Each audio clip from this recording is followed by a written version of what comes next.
الحمد لله نحمده ونستعينه ونستغفره ونؤمن به ونتوكل عليه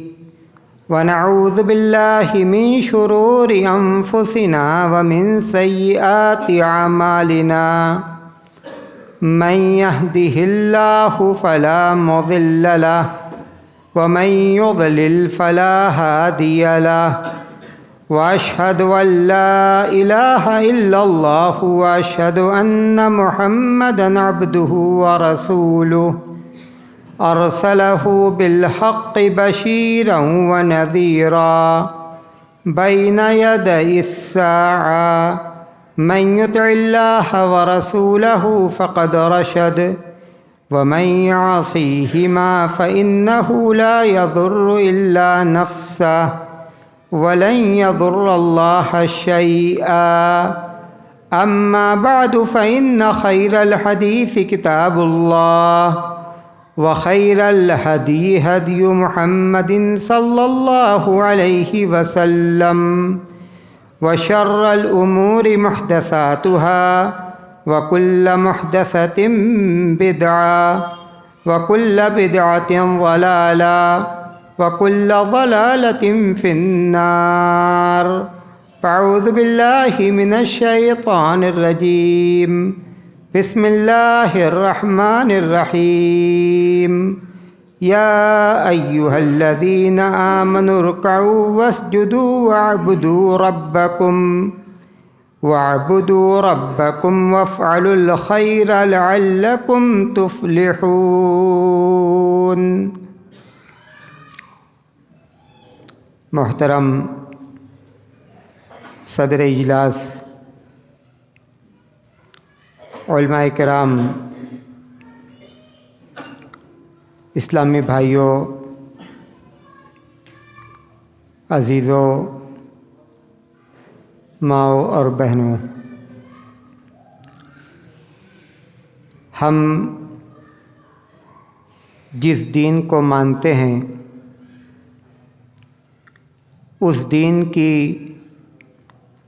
خوبیوں میں سے، اس دین کی اچھائیوں میں سے، اس دین کے محاسن میں سے ایک اہم بات یہ ہے کہ ایک طرف تو ہمارا یہ دین ہمیں اس بات کا حکم دیتا ہے کہ ہم اپنے خالق، اپنے مالک، اپنے مربی اور پالن ہار کے ساتھ اپنا رشتہ استوار، مضبوط اور خوشگوار رکھیں، تو دوسری طرف ہمارے دین کی یہ بھی تاکید ہے کہ ہمارا رشتہ اس انسانی معاشرہ کے افراد کے ساتھ جن کے درمیان ہم جیتے ہیں، جن کے درمیان ہم رہتے ہیں، جن سے ہمہ وقت ہمارا سابقہ پڑتا ہے، خواہ وہ ہمارے رشتہ دار ہوں یا رشتہ دار نہ ہوں، خواہ وہ ہمارے ہم مذہب ہوں یا ہم مذہب نہ ہوں، ان سے ہمارا تعلق اور ہمارا رشتہ اچھا رہے۔ ہم ان کے دکھ درد کو سمجھیں، ہم ضرورت پڑنے پر ان کی مدد کریں، ان کے کام آئیں، اپنی ذات سے، اپنے علم سے، اپنے مال سے، اپنی نصیحت اور مشورہ سے، اپنی صلاحیت اور مہارت سے انہیں فیض اور فائدہ پہنچائیں۔ یہ ہمارے دین کی تعلیم ہی نہیں بلکہ یہ ہمارے دین کی خوبی اور خصوصیت ہے۔ قرآن کریم کی جو آیت کریمہ آپ کے سامنے پڑھی گئی، اس آیت کریمہ میں اللہ رب العزت نے ہمیں اسی بات کا حکم دیا ہے، یا ایھا الذین آمنوا یا ایھا الذین آمنوا ارکعوا واسجدوا واعبدوا ربکم وافعلوا الخیر لعلکم تفلحون۔ اے اہل ایمان، تم رکوع کرو، سجدہ کرو، اپنے رب کی عبادت کرو، اپنے رب کی عبادت کرو۔ رب کی عبادت کے ذریعے سے رب سے تمہارا تعلق استوار رہے گا، مضبوط رہے گا، اور اس کے معنی بعد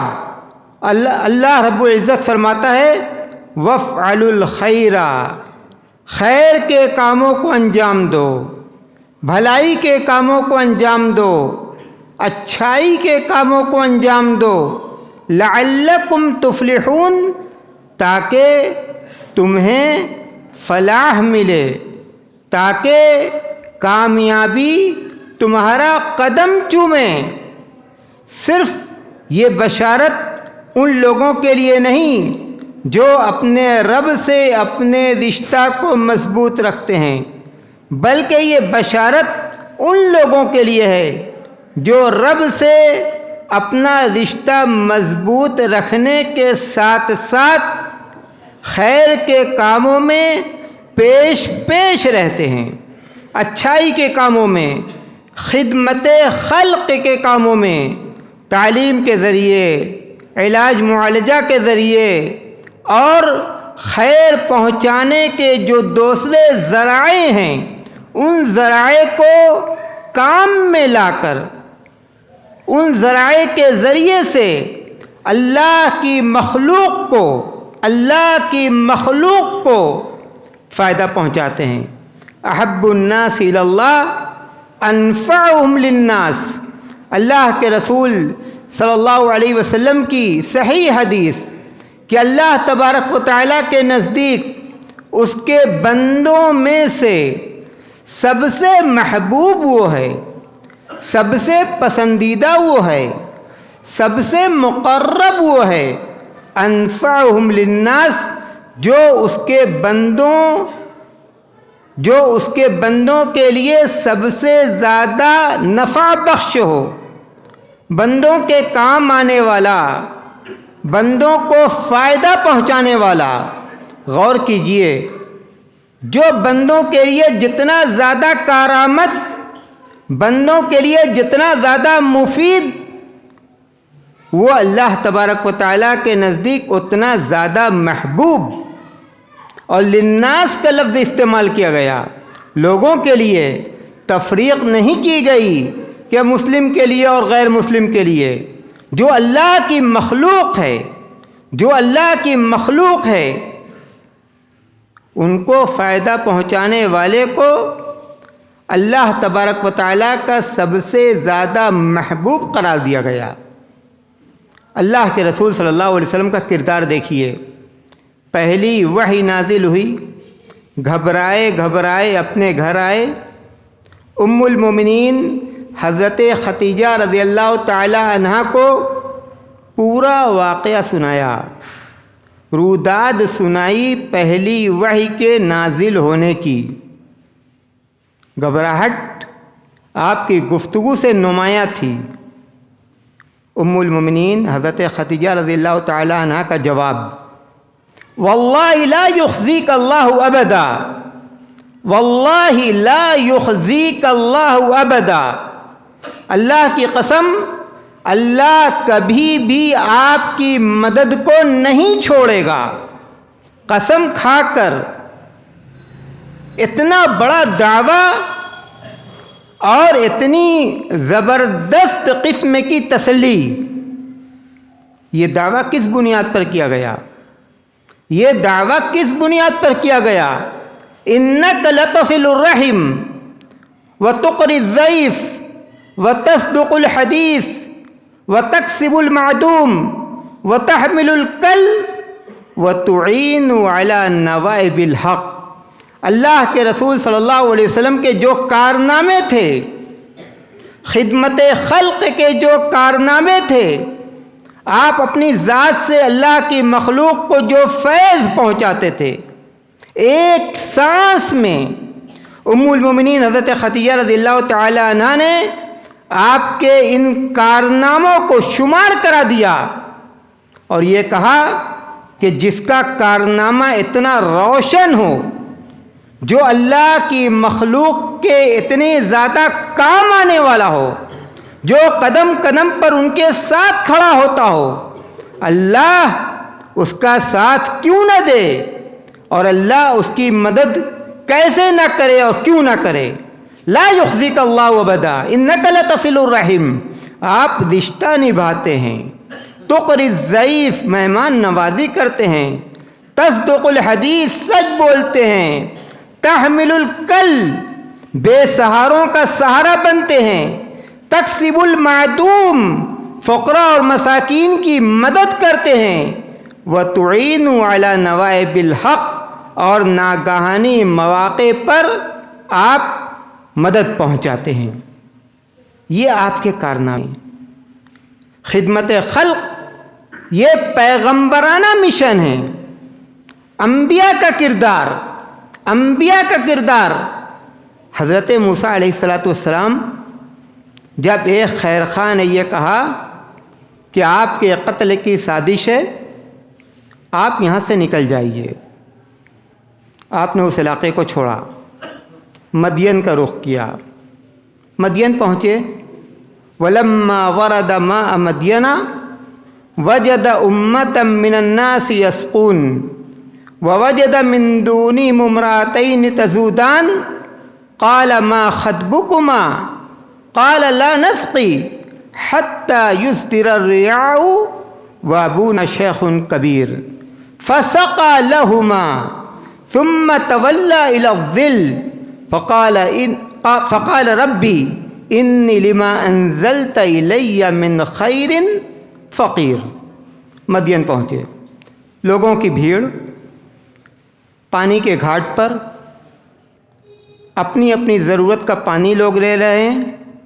جانوروں کو سیراب کر رہے ہیں، کنارے دو شریف زادیاں کھڑی ہیں، حضرت موسیٰ کی ان سے کوئی جان پہچان نہیں، نیا علاقہ، اجنبی شہر،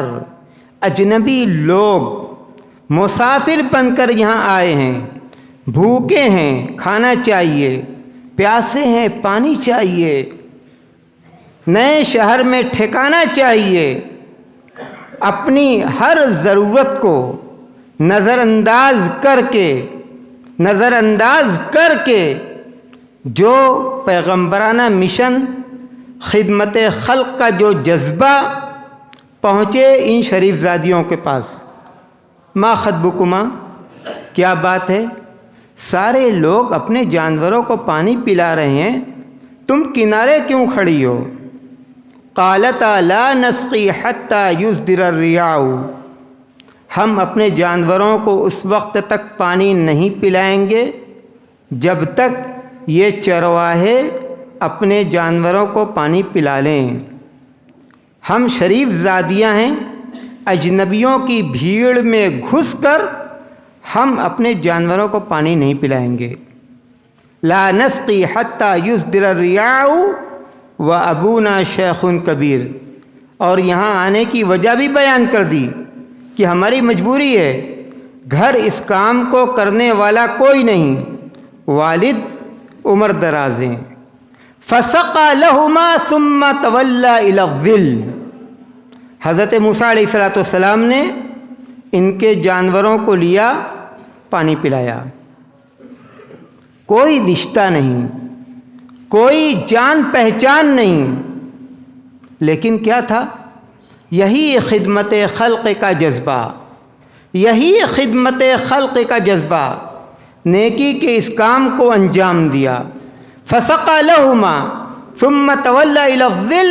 فقال ربی انی لما انزلت الی من خیر فقیر، سائے کے پاس گئے اور دعا کی کہ اے اللہ تو مجھے اپنے جس خیر سے نواز دے میں اس وقت اس کا محتاج اور ضرورت مند ہوں۔ تفصیل میں جانے کا یہ موقع نہیں، کہنے کا مقصد یہ ہے کہ ہم جس دین کو مانتے ہیں اس دین نے خدمت خلق کو بہت اہمیت دی ہے، خدمت خلق کو بہت اہمیت دی ہے۔ اللہ کے رسول صلی اللہ علیہ وسلم کی سیرت میں اس کی بہت ساری مثالیں ہیں، صحابہ کرام کی سیرت میں اس کی بہت ساری مثالیں ہیں۔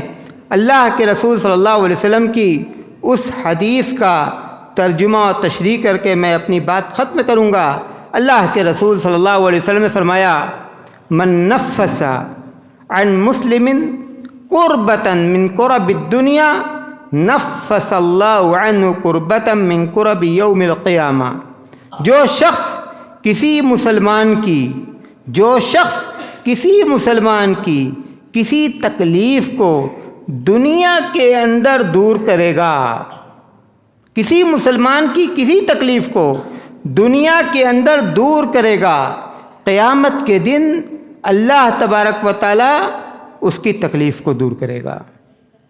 اس کی تکلیف کو دور کرے گا۔ چھوٹی تکلیف ہو بڑی تکلیف ہو، اگر ہم اس تکلیف کو دور کر سکتے ہیں، اللہ نے ہمیں اس لائق بنایا ہے اپنے مال کے ذریعے سے، اپنے تعلقات کے ذریعے سے، اپنے علم کے ذریعے سے، اپنے مشورہ کے ذریعے سے، کسی بھی طریقے سے اگر ہم نے اسے مدد پہنچائی تو پھر ہمارے لیے اللہ کے رسول صلی اللہ علیہ وسلم کی یہ بشارت ہے کہ قیامت کے دن اللہ تبارک و تعالی ہمیں اس کا بہترین صلہ دے گا۔ وَمَنْ يَسَّرَ عَلَى مُسْلِمٍ یسر اللہ علیہ فی الدنیا والآخرہ، اور جو شخص کسی مسلمان کو دنیا کے اندر آسانی فراہم کرتا ہے، اس کے لیے سہولت پیدا کرتا ہے، تو اللہ تبارک و تعالی دنیا اور آخرت دونوں میں اسے آسانی دے گا۔ یہ اسلام کی خوبی ہے اور یہ اللہ کا فضل ہے کہ وہ اپنے بندوں کو دوہرا ثواب دیتا ہے۔ بندے جو نیکیاں کرتے ہیں اللہ تبارک و تعالیٰ ان نیکیوں کا دوہرا ثواب دیتا ہے، دنیا میں بھی اللہ اس کا ثواب دیتا ہے، آخرت میں بھی اللہ تبارک و تعالیٰ اس کا ثواب دے گا۔ تو اس حدیث میں اللہ کے رسول صلی اللہ علیہ وسلم نے فرمایا کہ اللہ تبارک و تعالیٰ اس کے لیے دنیا اور آخرت دونوں میں آسانی پیدا کرے گا۔ اور اس کے بعد اللہ کے رسول صلی اللہ علیہ وسلم نے فرمایا، واللہ فی عون العبد ما کان العبد فی عون اخی، اللہ اپنے اس بندہ کی مدد میں رہتا ہے جو بندہ اللہ کے بندہ کی مدد میں رہتا ہے۔ ہم دوسروں کے کام آئیں، ہم دوسروں کے دکھ درد میں شریک ہوں، ہم دوسروں کو مدد پہنچائیں، اللہ تبارک و تعالی ہمیں مدد پہنچائے گا، اللہ تبارک و تعالی ہمارے کاموں کو بنائے گا، اللہ تبارک و تعالی ہمارے لیے سہولت پیدا کرے گا۔ یہ اللہ تبارک و تعالی کا وعدہ ہے، یہ بشارت ہے جو ہمیں دی گئی ہے۔ اس دنیا کے اندر ہم دیکھیں، اپنوں کے لیے تو سب لوگ جیتے ہیں، لیکن مزہ اس وقت ہے جب ہم دوسروں کے لیے جئیں، مزہ اس وقت ہے جب ہم اپنی ذات سے دوسروں کو فائدہ پہنچائیں، اپنے علم سے دوسروں کو فائدہ پہنچائیں، اپنی صلاحیت سے دوسروں کو فائدہ پہنچائیں، اپنے پیسے سے دوسروں کو فائدہ پہنچائیں، اپنے تجربے سے دوسروں کو فائدہ پہنچائیں۔ مسلمان اس دنیا کے اندر فاتح تھے، ان کو عزت حاصل تھی، ان کو شہرت حاصل تھی، ان کا ایک نام تھا۔ کیوں؟ ان کے اسی کردار کی وجہ سے، اسی روشن کردار کی وجہ سے کہ وہ دوسروں کے کام آتے تھے، دوسروں کی مدد کرتے تھے، دوسروں کو فائدہ پہنچاتے تھے۔ آج ہماری اپنی جو زندگی ہے، ہم اپنی زندگی میں اپنے شب و روز کے مشاغل میں، اپنی مصروفیات میں دیکھیں کہ ہم کتنا وقت اپنے لیے گزارتے ہیں اور اپنی زندگی کا کتنا وقت ہم دوسروں کو دیتے ہیں۔ اللہ تبارک و تعالیٰ نے ہمیں جو نعمت دی، ہم اس نعمت کا کتنا حصہ اللہ کے بندوں پر صرف کرتے ہیں۔ قرآن کریم میں اللہ تبارک و تعالیٰ نے قارون کا ذکر کیا۔ قارون کی قوم کے لوگوں نے قارون کو نصیحت کی۔ قارون کی قوم کے لوگوں نے قارون سے کہا وَأَحْسِن كَمَا أَحْسَنَ اللَّهُ إِلَيْكَ وَلَا تَبْغِ الْفَسَادَ فِي الْأَرْضِ۔ دیکھو اللہ نے تمہیں مال دیا ہے تو اس مال کو تم اپنے اوپر بھی خرچ کرو، لیکن اس کے ساتھ ساتھ اس مال کے ذریعے سے اللہ کے بندوں کو بھی فیض پہنچاؤ۔ یہ مت سمجھو کہ یہ ہمارے زور بازو کا نتیجہ ہے، ہم اس مال کے خرچ کرنے میں بالکل آزاد اور خود مختار ہیں، جیسے چاہیں ویسے اس مال کو خرچ کریں، نہیں۔ وَأَحْسِن كَمَا أَحْسَنَ اللَّهُ إِلَيْكَ، اللہ نے اس مال کو تمہیں دے کر تم پر احسان کیا، اب تم اس مال کے ذریعے سے اللہ کے بندوں کو فیض پہنچاؤ۔ وَلَا تَبْغِ الْفَسَادَ فِي الْأَرْضِ، اور زمین میں فتنہ و فساد برپا مت کرو،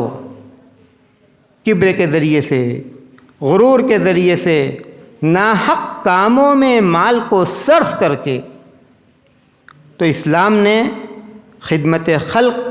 کی جو تعلیم ہمیں دی ہے، ہم اس تعلیم کو اپنائیں، اس تعلیم کی اہمیت کو سمجھیں، اور اس کا جو اجر و ثواب ہے اس اجر و ثواب کے وعدہ پر ہم یقین رکھیں کہ وہ ثواب، وہ بدلہ اور وہ اجر ہمیں حاصل ہو کر رہے گا اگر ہم نے اخلاص کے ساتھ اس کام کو اور اس خدمت کو انجام دیا۔ اللہ تبارک و تعالی ہمیں توفیق دے کہ ہم اس کے دین پر عمل کرنے والے بنیں۔ اسلام کی جو اچھائیاں ہیں، جو خوبیاں ہیں، ان اچھائیوں کو اور ان خوبیوں کو ہم اپنی عملی زندگی میں نافذ کریں اور ہماری عملی زندگی اس کا جیتا جاگتا ثبوت بنے۔ اقول قولی ھذا واستغفر اللہ لی ولکم ولسائر المسلمین فاستغفروہ انہ هو الغفور الرحیم۔ والسلام علیکم ورحمۃ اللہ وبرکاتہ۔